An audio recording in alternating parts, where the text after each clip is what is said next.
La tâche numéro 3, audit d'entrevue sur terrain, c'est-à-dire les visites chez les informateurs. Je vais faire une mise à jour sur l'application pour que ça dise exactement ça, visite chez les informateurs. Ce sera plus facile à comprendre.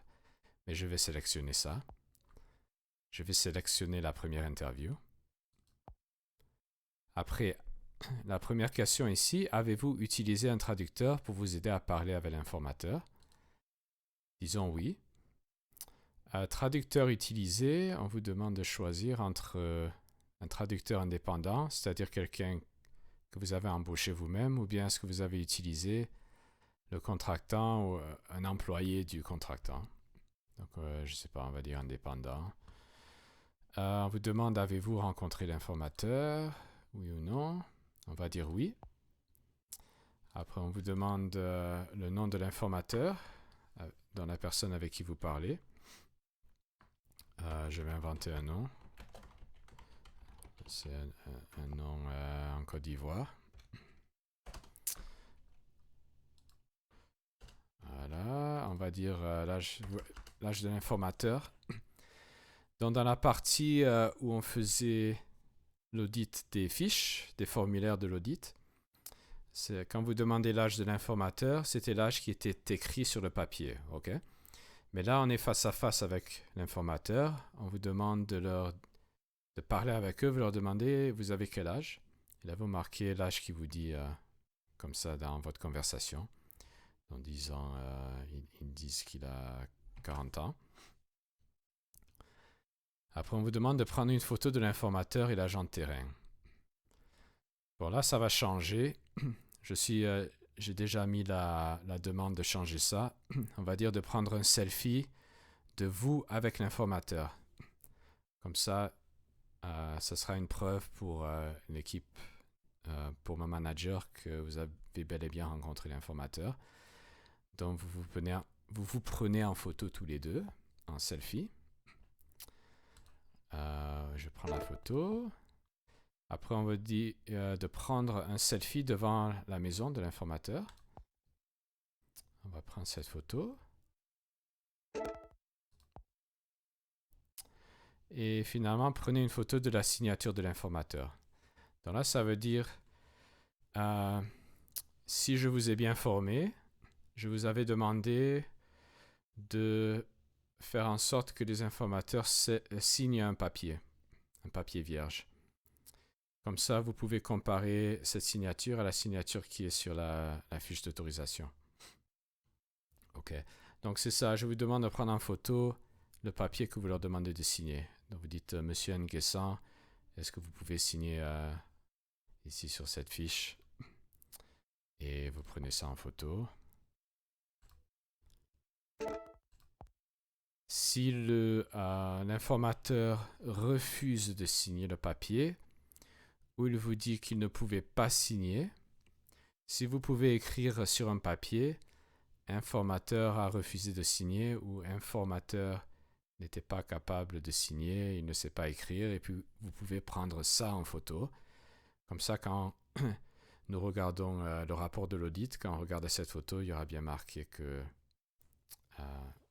n'y avait pas de signature et pourquoi. Ok. Ensuite, on vous demande d'enregistrer les noms des enfants de la page 10. Là aussi, on va mettre cette question, on va améliorer ce texte. Ça va dire enregistrer la confirmation des noms de la page 10. Donc là, on vous demande de faire un enregistrement audio de l'informateur en train de confirmer les noms de la famille. Donc, disons, là, vous allez à la dernière page et peut-être vous prenez la dernière famille écrite sur la page 10 et vous allez enregistrer cette confirmation. Ok, je vais faire une démonstration ici. Je vais appuyer sur ce texte. Il y a une boîte qui apparaît. Le bouton rouge, c'est pour commencer l'enregistrement. J'appuie, je dis je suis Jordi Sall, auditeur. Je suis en train de parler avec Kwadwo Nguessan, informateur. Monsieur Nguessan, je vois sur cette interview, il y a une famille d'un monsieur Eric et Eric Nguessan. Est-ce que vous reconnaissez ce nom? Il peut dire oui ou non. S'il dit oui, oui, Eric Nguessan, oui. Et là, vous pouvez lui demander, ok, est-ce que vous vous souvenez du nom de la femme d'Eric? C'est mieux de ne pas lui dire le nom. Hein. Il faut qu'il vous donne ces informations de mémoire. Donc vous dites, est-ce que vous pouvez me donner le nom de la femme de l'épouse d'Eric? Il va dire oui, elle s'appelait Akissi. Vous regardez sur le papier pour voir, ok, oui, c'est Akissi. Ok, monsieur Nguessan, est-ce que vous pouvez me dire le nom des enfants, de tous les enfants de Eric et Akissi? Il va dire, oui, il y avait enfant 1, enfant 2, enfant 3. Ils ont 3 enfants, ils vous disent le nom. Et là, vous dites, ok, merci beaucoup. J'appuie sur le carré pour arrêter l'enregistrement. Et ici, on ne va pas pouvoir écouter, mais normalement, vous pouvez appuyer sur ce triangle pour écouter, pour voir si ça a bien marché. Si vous êtes content, on appuie sur le X. Et voilà, on a fini l'enregistrement. Si vous voulez refaire l'enregistrement, vous pouvez appuyer ici de nouveau. Donc, on va passer à cette page ici. On dit bonjour. Ah non, il faut que j'appuie sur le cercle d'abord. Jordi Sall, auditeur. Je suis en train de discuter avec Monsieur Kwadwo Nguessan, informateur. Monsieur Nguessan, je vois ici sur la 6e page de votre généalogie, il y a une madame qui s'appelle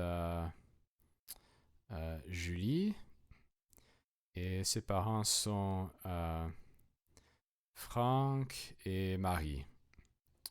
Est-ce que vous reconnaissez ces noms? Il va dire oui. Ok, est-ce que vous pouvez me dire le nom de son époux? Il va dire oui, son époux s'appelait Jean. Ok, les gens, est-ce que vous pouvez me donner le nom de tous leurs enfants? Et là, il va répéter de mémoire le nom des enfants. On termine l'enregistrement. J'appuie le X. Et finalement, on refait une dernière fois. C'est quoi sur la page 5? On enregistre ça. Oups. Si j'appuie 2 fois sur le cercle rouge, ça annule l'enregistrement, ça recommence. Donc toujours, il faut appuyer sur le carré pour terminer l'enregistrement. Et voilà, on a fait les 3 enregistrements de l'informateur en train de confirmer les familles et les noms sur les formulaires. Ok, je vais arrêter la partie numéro 1 ici. Partie 2, ce sera la continuation.